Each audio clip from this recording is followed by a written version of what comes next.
Hi, Mike. It's Ted. I'm calling you here from Baltimore.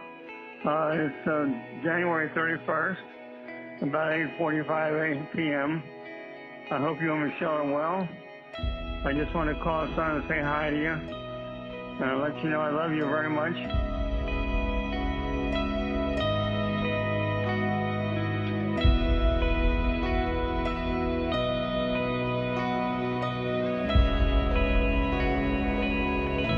Ooh, it is a cold morning here, back in Baltimore.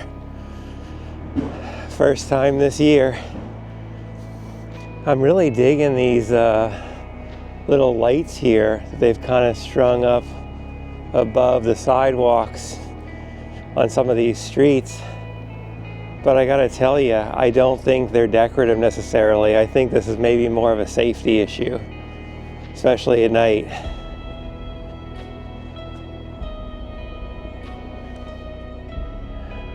One of the nice things about being an early riser, you can come out here and enjoy everything before the crowds show up.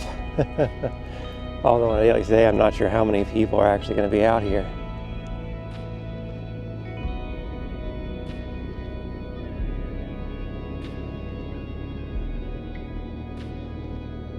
That is a stunning sunrise here over the inner harbor in Baltimore. I just wish I could feel my fingers, but I don't think that matters so much right now.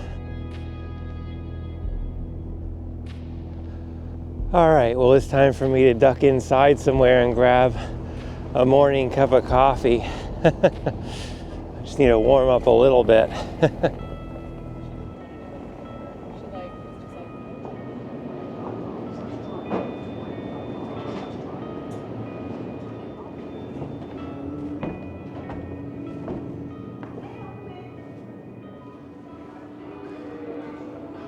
Well, I just found this place called the Daily Grind right here next to the harbor, and fantastic space to come and grab a cup of coffee.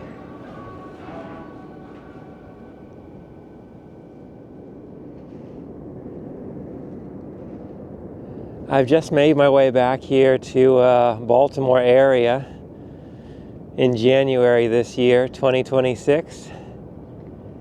And this is because I need to spend a bit more time with my family, in particular my mother, and maybe try to visit some of my siblings as well if I have time. It's a very short trip, but this one in particular is very important to me because last year I was able to come back here very quickly and see my dad as he was having health issues, and then he passed. And it's all part of life. It's not easy, but it is something we're all going to go through one day. And I'm just trying to help out as I can, especially since there's a house here that we have to go through, while remembering all the things that I've done here in the past, and especially those with my father. I gotta say though, I couldn't have asked for a more beautiful morning than this.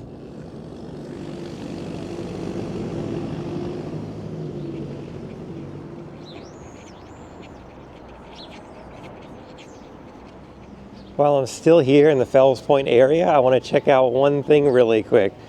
It is a place that's been here forever. It's quite famous and historical, but it's also a spot where apparently my dad claims that he worked in high school.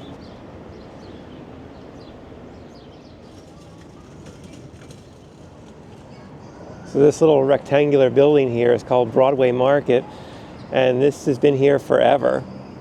And again, like I said, my dad worked in one of the little shops here. But let's walk through really quick so you can see it. So inside the building here, they just have some places that you can eat. Some pastries, seafood, stuff like that.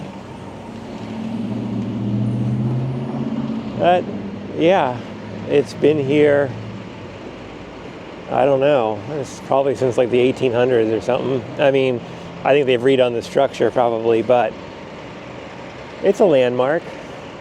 And it's interesting to think that my dad had a job here.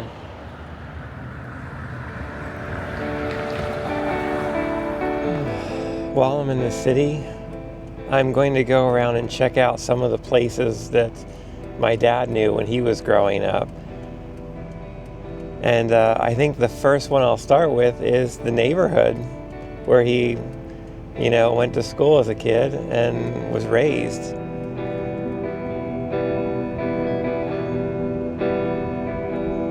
Traffic here can certainly be a bit of a nightmare because there are a lot of streets that are really hard to turn on, no protective lights, and people drive a little bit aggressively and not quite intuitively, in my opinion, in the city.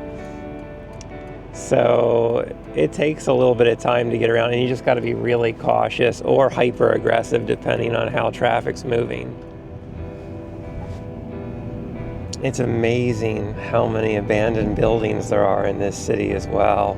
Even though I've seen it before, it just never ceases to really, I don't know, not surprise, that's the wrong word, but it just makes you feel so sad.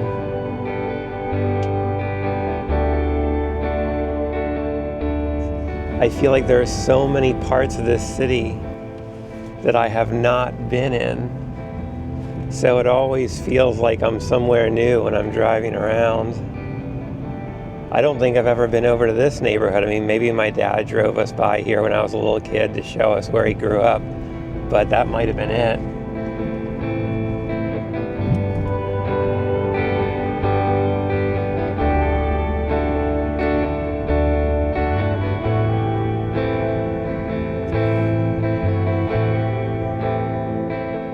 Okay, so it was a little bit confusing, but I am finally here in the neighborhood where my dad grew up. There's a little park right here, and the house is a little white one right there, kind of the bottom of this small hill. But this is where he was a kid, and he would have walked to school every day with his brother and sister. Now that I'm thinking about it, I'm pretty sure my dad did drive us through here once when we were really little, just to show us, because, it was something that interested him, and he wanted us to show us where he grew up. And the really awful thing is, I think at the time I just didn't care because, it's not part of my history, it's his. But of course, as you get older, you realize these things are important, and especially for people you care about, you should take the time to learn about them. And I kind of wish I had been more, receptive to coming over here, but, not my history, but it is his, and that does make it, I guess, part of mine as well. He would have lived in this neighborhood back in the 40s, 50s, and 60s before he went to Vietnam.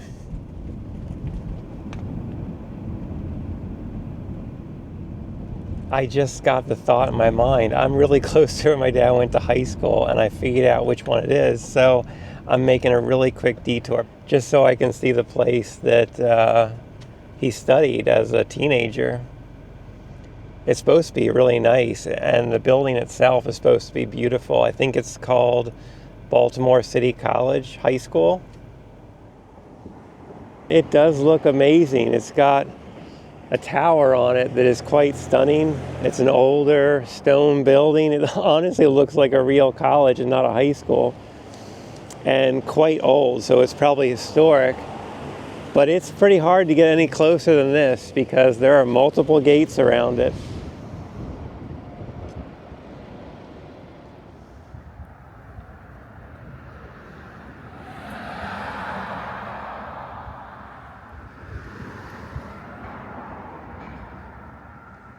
So Baltimore, like lots of other big cities in the U.S., has some great colleges and universities. And this one right here is where my dad came to school when he went to college back in the 50s and 60s. And this is Loyola.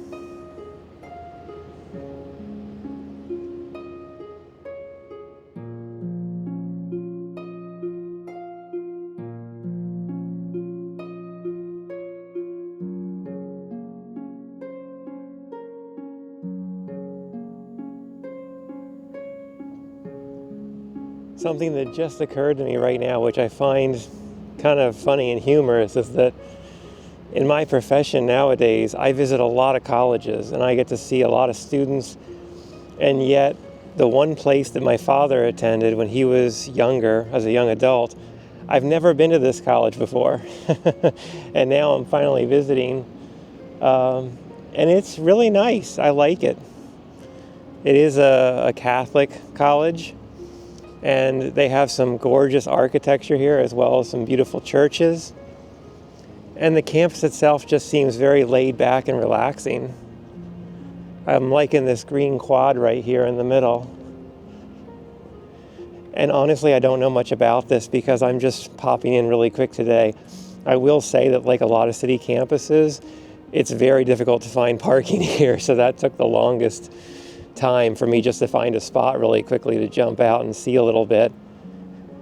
And the other thing too about this is that there are several colleges in this area, including one of the most famous colleges in the world, and that's Johns Hopkins, which is a research university.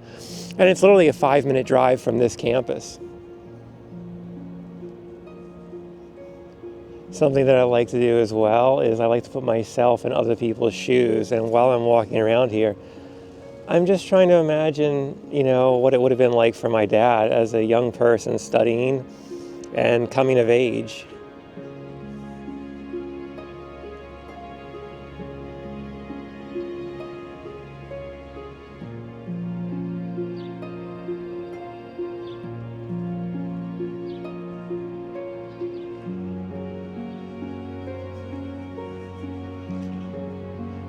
Over here looks like a cafeteria. They have a Starbucks in there, of course.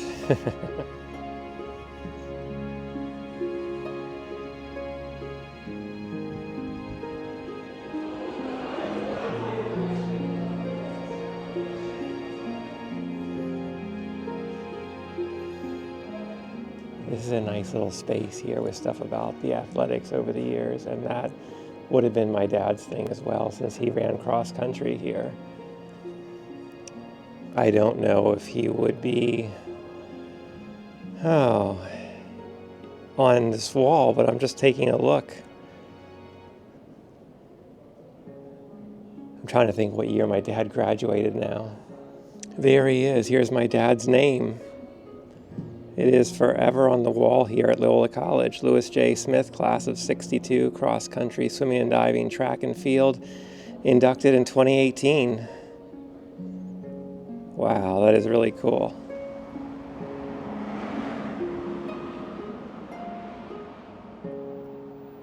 All this sightseeing was getting me a bit hungry, so I chose some of my dad's favorite spots around Baltimore to grab a bite.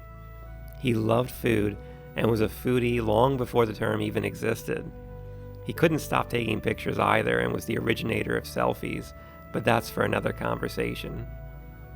I've lost count of how many diners and cheap eats we visited. He always enjoyed a large, greasy fried breakfast or lunch with coffee. Of course, you could never end a meal without something sweet. As a lifelong drinker of beer, I had to stop at the corner shop he used to pick up his six-pack from and have a drink for him. Well, here we are now at last in the home where my grandparents came at the end of their lives, and my dad, after they passed, bought the house and stayed there as well. And this is the one that I probably have the most memories of here in Baltimore because they're the most recent, and the fact that my grandparents were here and then my dad was here for quite a long time. I want to say he was here for maybe 20 years. It was it was a while. Maybe more than that even.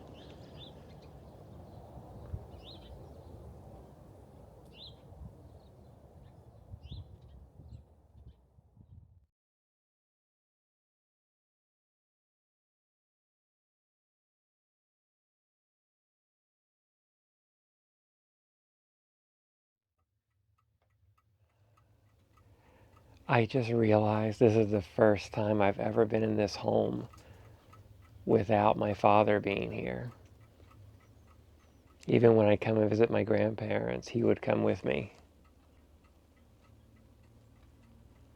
It's just, yeah, it just feels a little wrong, I guess, but, or empty is the right word. I was just taking a look at the portrait of him that was put up over there on the wall. It's life-size, and his head is about eye level, and he's looking straight on. So it almost feels like he's in the room watching.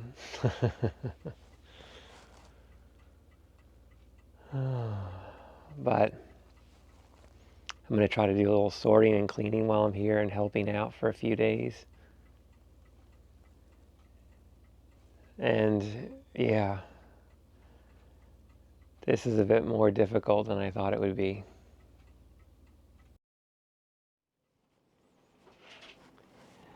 All right, well, it's going to be a lot of work to do in here to clean up, but I want to show you something really cool. Come here.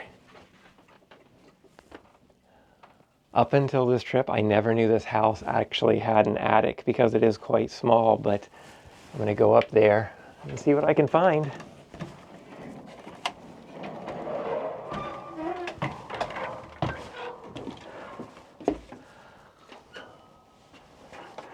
This is a really tiny space here, especially for someone tall like me. It's definitely not finished, and there is a lot of insulation, but I hope it's not asbestos.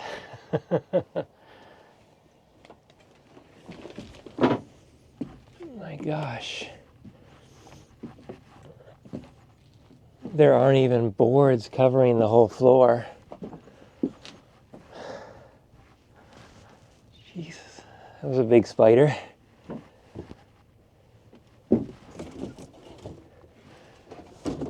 I might have nightmares for a while after this. Jesus. That or I'm going to be sick from all the dust. Now, besides this space just being incredibly low for me, I just realized something that I have to be really careful of, and that is that on these ceilings here, the wooden ceilings, they are covered in little tiny sharp nails poking through. So if I get too close, I'll scratch my head, or better yet, I'll poke some holes in it. Wow. This is one of those big trunks people used to have and use when they carried stuff around. I wonder what kind of treasure is in here. Well, nothing, but it was a good try. Oh. Huh. So this is from my dad in the 1950s when he used to work up at a camp in Canada. Or maybe it's up in Maine, I'm not sure. Camp Belgrade.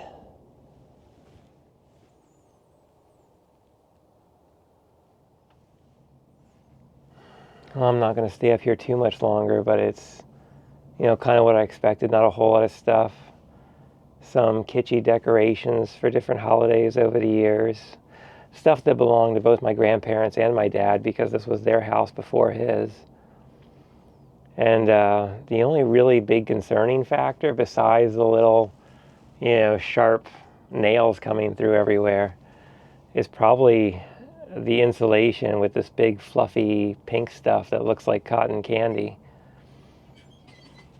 So yeah, I shouldn't be breathing this in, or at the very least I should probably have a mask on. But this has been quite the trip. I still have a lot of stuff to go through. And, I'll probably end up taking some stuff home as well. I'm not a big collector or hoarder. I mean, some things I do collect, especially when I travel, but I don't think I'm going to want to take a lot of stuff. Maybe a few things that remind me of him.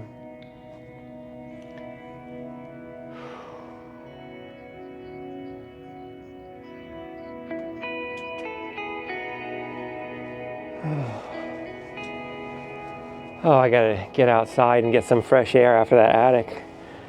And it's already evening and dark here, but this is where my dad would come out and sit on his small porch. You see that light up there? My dad never once ever turned it off. The whole time he was here.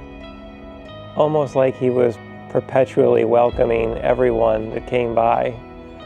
That or maybe for safety reasons, but my dad was always pretty friendly and somebody liked to talk to everybody, whether you wanted to hear it or not. But no, my dad liked to talk a lot. It could be annoying, but at the end of the day, I think I'm going to miss getting his phone calls, getting his letters.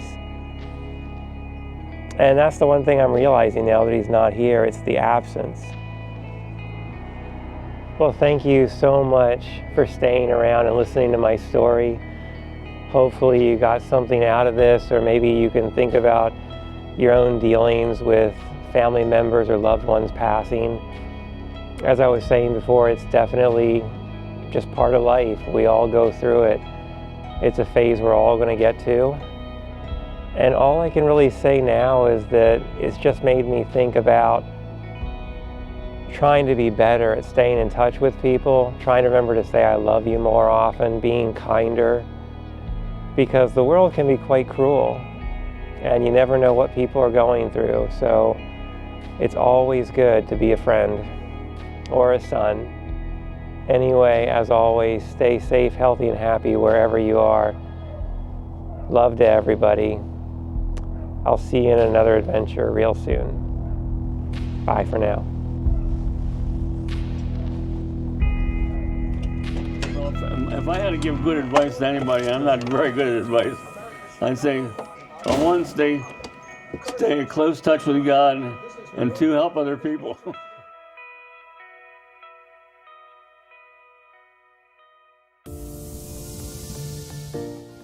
Thanks for joining me today. Life's a journey meant to be shared. Remember to always travel with an open heart and an open mind. Enjoy the ride and keep your eyes on the horizon for the next adventure. I'll see you out there.